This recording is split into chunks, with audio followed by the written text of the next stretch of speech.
All right, hey VC, I'm Jamie. Welcome back. We are back with another video, and this time something a little different. I'm titling this one Regrets. I've had a few, and this is with regards to vinyl collecting and kind of CD collecting, looking back on the years and kind of how I view collecting and whatnot. Well, certainly growing up in the 70s, I was a huge vinyl fan. Me and my brother certainly collecting records, and I remember having, parties where in my teenage years, and of course, friends coming over, they're bringing records, and I've got a decent record collection, not huge by any stretch of the means, but, playing vinyl records.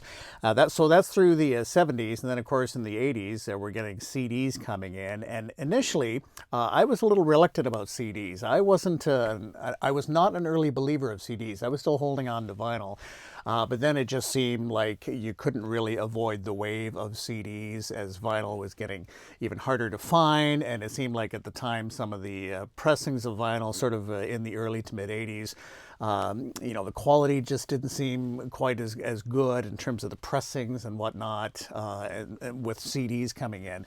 So it kind of, okay, CDs, here we are, they're here to stay, sound quality or whatever, notwithstanding. So then kind of converted to CDs. But of course, as many people, certainly my age, did sell a lot of our records. And it's one of those big regrets that I have of just selling.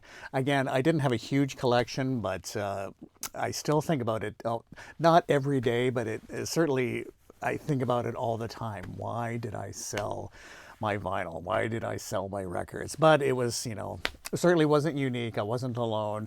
I had, Beatle records that I just, sold off pretty cheaply at the time. And also my Kiss records. Specifically, I want to talk about my Kiss records. And these were, I got rid of almost all my Kiss records. I think I kept the poster from Dynasty.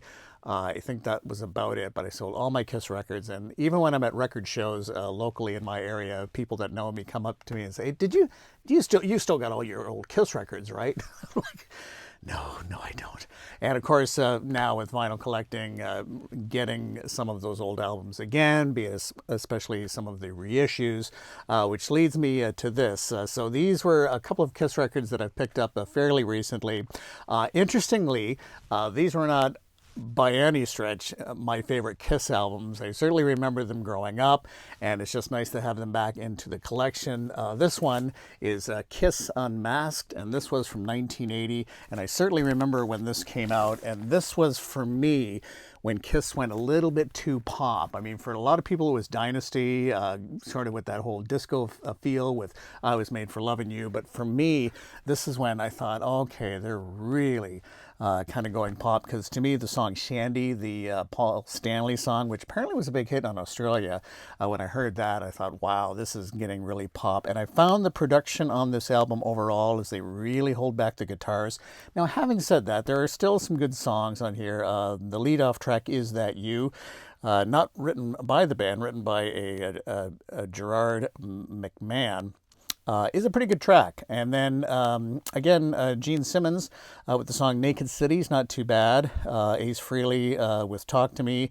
Gene Simmons with She's So European. So overall, not too bad. So this is a reissue of Kiss Unmasked, which sometimes is a little hard to find, but this is a 180 gram reissue, and this does include the big poster that was originally in it. So, but yeah, I'd sold this back in the day, sold all my Kiss solo albums with the posters back in the day.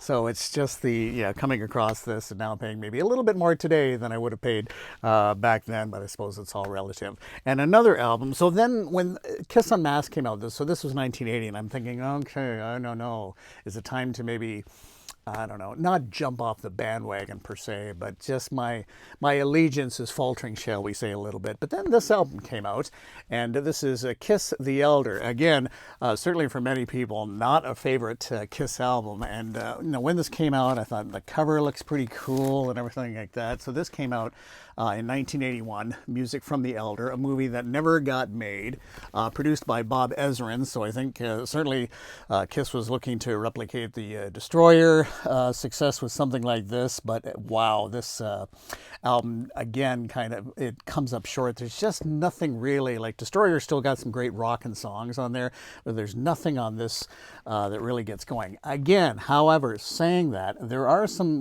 really nice spots on this album. World Without Heroes from Gene Simmons is a lovely song, and so nice when they would do that later for the Unplugged sessions. That's a great track. And Gene Simmons overall is quite good on here. I would say the weak link on this album is actually Paul Stanley, because like Stanley's songs aren't all that great on here, and he's singing, it feels like he's singing really above his range, like songs like Just a Boy, and I believe Odyssey as well. They co-write a number of songs with Lou Reed on here, of all people. A Valid Attempt. Again, Ace Frehley comes through on this album with Dark Light, giving it some kind of rock sound. But again, in retrospect too, Ace Frehley said that they should never have done this album, should never have gone in this direction, and looking back, you'd have to agree. But I thought, well, at least it was interesting. But even then, it was kind of like, okay, when you have Kiss Unmasked really feeling like a pop record, when you have this attempt at a concept record that just doesn't really fly at all, there's no real standout tracks or anything like that to it. That's when I kind of faltered on Kiss, and that's when I kind of lost track of the band. After that, they had Creatures of the Night.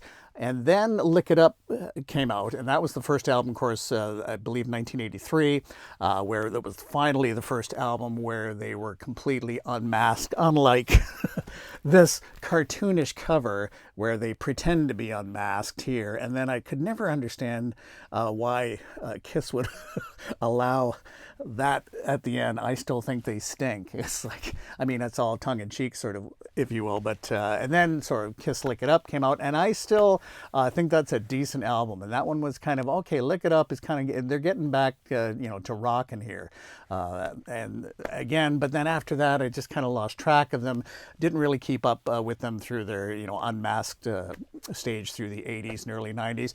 Probably for me, it wasn't until we got to Unplugged that was kind of interesting, doing acoustic versions of their songs, getting back with Peter and Ace, and then, of course, back to the makeup and that sort of thing. But yeah, in terms of record collecting, without going too heavy into it, again, it's fun to be, searching for records out there, but just ironic, looking for albums that I used to have. And again, I know I'm not in a unique situation. There's many like me that got rid of their records for whatever reason, switched over to CD, that sort of thing. And not that I'm, against CDs, obviously, if you're a fan of my channel or seen my unboxing videos, and certainly I love box sets with regards to CDs. That's where you can get so much music, and the booklets and everything are so cool. So yeah, regrets, I've had a few. I regret certainly getting rid of my records back in the day. And I'm curious, was that your situation? What do you think of that? Now, also on that note, I've also been running into people that are now, of course, getting rid of their CDs. And of course, you can get CDs quite, in terms of used CDs, you can get them quite cheaply. I have no intention of getting rid of my CDs. That's something I'm not going to do. Not going to make that same mistake again, sort of thing. So I've got vinyl and, as you can see, CDs, and certainly lots of box sets, both vinyl and CD. But I'm curious for you, or, in terms of, do you regret getting rid of vinyl if that was the situation for you, or just dumping all your CDs, or, streaming kind of where you're at kind of thing. So you can post in the comments. Love to hear from you and keep the conversation going. So there you go. We'll be back with more. Take care. Bye-bye. Always a pleasure. Thanks again.